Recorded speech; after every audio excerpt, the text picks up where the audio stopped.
Boyfriend's prank left him with broken ribs. Now my life's in ruins.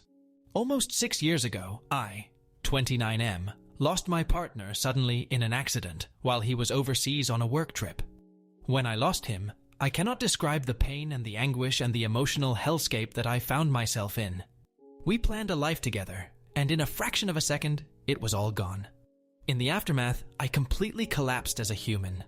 I left my career in healthcare. I couldn't leave my apartment for 3 months. I lost 60 pounds and was already really skinny, and I just shut down.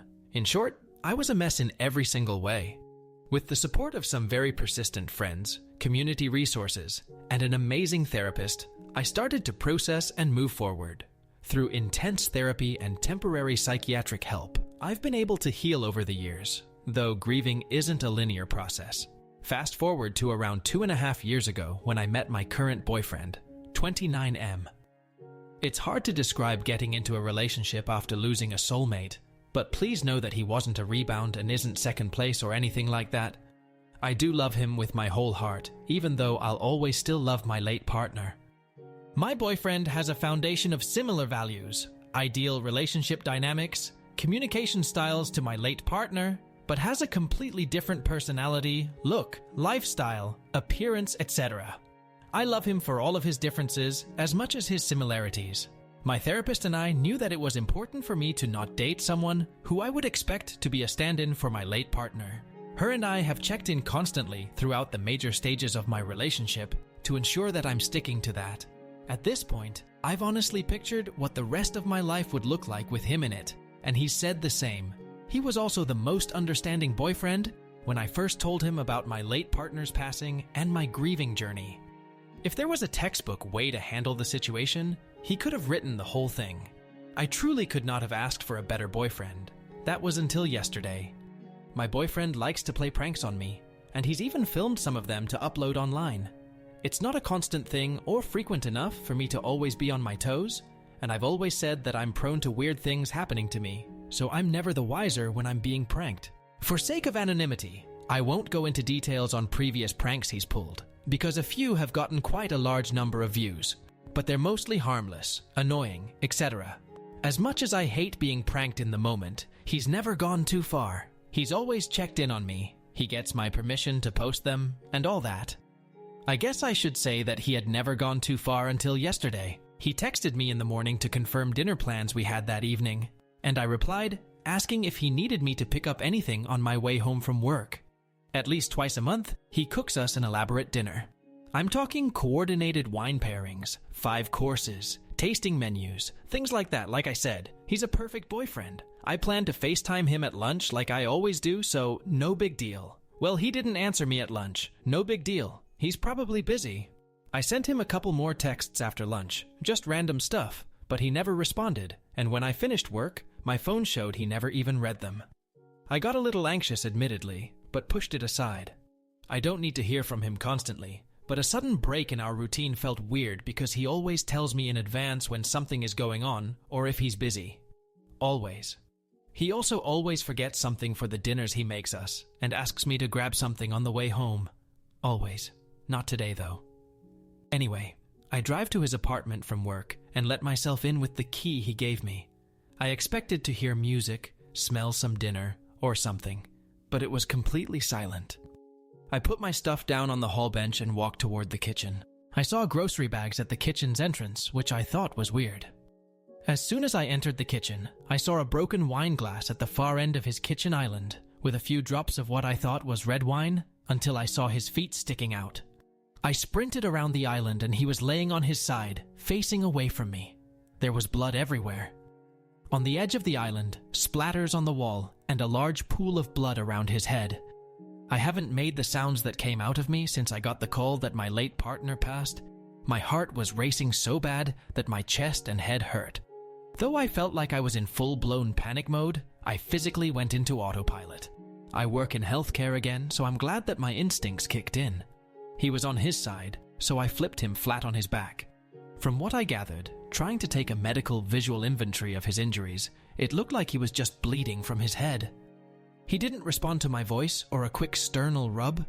He wasn't moving at all, and when I put my ear down to his mouth, I wasn't hearing or feeling breathing. He had blood all over his face, so I couldn't tell if his lips were blue or anything like that. I do remember checking for a pulse, and I truthfully didn't feel one though. In hindsight, I can't be sure if I was mentally stable enough to discern one either way. So I tilted his head back and put my hands over his chest to start CPR, while screaming at my phone for Siri to call 911. I only got 2 hard and fast compressions in when he miraculously came back from the dead, screaming bloody murder. After that, I'm not going to lie, I blacked out a bit.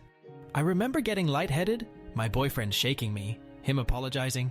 I remember him calling off 911, and I remember leaving his apartment covered in what I had obviously figured out was fake blood. I did get a call from 911 police to confirm basically that my BF had played a prank and no one needed help. Otherwise, I felt completely catatonic in a way. I dissociated. Needless to say, since last night, I've been a complete mess. I'm angry, and I'm devastated. The entire thing keeps playing in my head, and while the logical part of my brain knows that he pranked me and that he's alive, my body hasn't figured it out. Worse, this completely brought up everything surrounding my late partner, and I feel like I have to start my grieving process for him all over again. The anger I feel isn't a revenge type of anger, but an exhausted type of anger. The rage is so strong and intense that it's taken every ounce of energy away to act on any of it. I guess that's a good thing. My boyfriend has tried calling me over 40 times. He sent me too many texts to count. He even came over to try to talk to me that same night, but luckily even though he has a key, I have a deadbolt chain so he wasn't able to get in. Basically, he shouted an apology through the crack and begged me to talk to him. My neighbors shoot him off after a while. My friends have also messaged me to ask if I was safe, saying he contacted them and told them everything. I've only texted one of my friends back. I have a therapy appointment tomorrow, but I just need to crowdsource thoughts right now. My boyfriend's sister called me this morning in tears, apologizing on her brother's behalf, and told me how sorry he is. She said that if he would have told her about the prank beforehand, she would have chewed him out for even thinking of the idea. Their parents were horrified as well, and have said that they are here to support me in whatever way I need. His sister told me that he had come over to her house after I didn't let him into my place, and he was having a major anxiety attack with chest pain, racing heartbeat, and trouble breathing. It was so bad that she took him to the ER where they learned that I had fractured a couple of his ribs while attempting to give him what I thought was life-saving CPR, and in the process had also punctured a lung. There are so many emotions going through my head right now. I am so angry at the world for, yet again, ripping away a man I love from me. Because even though he's alive, I don't think that I'll ever be able to get over this. At the same time, I still love and care for him. It's like, all I want to do is rush to the hospital to be by his side, while at the same time, feel like the sight of him would make me sick. He disgusts me in every way, yet the thought of being without him breaks me in ways I can't explain. What do I do? Is there any possible way for me to heal from this? Do I even consider trying to fix things with him? Do I even want to make this work? Was this entire relationship a facade that he built up to sell a prank that is so personal and cruel and disgusting? Why would he do something that he knew would destroy me so thoroughly? What did I do to him that made him think that I deserve this? How do I start my grieving process over while also processing this breakup? How can I ever trust anyone ever again? I mean, seriously, what the fuck do I do?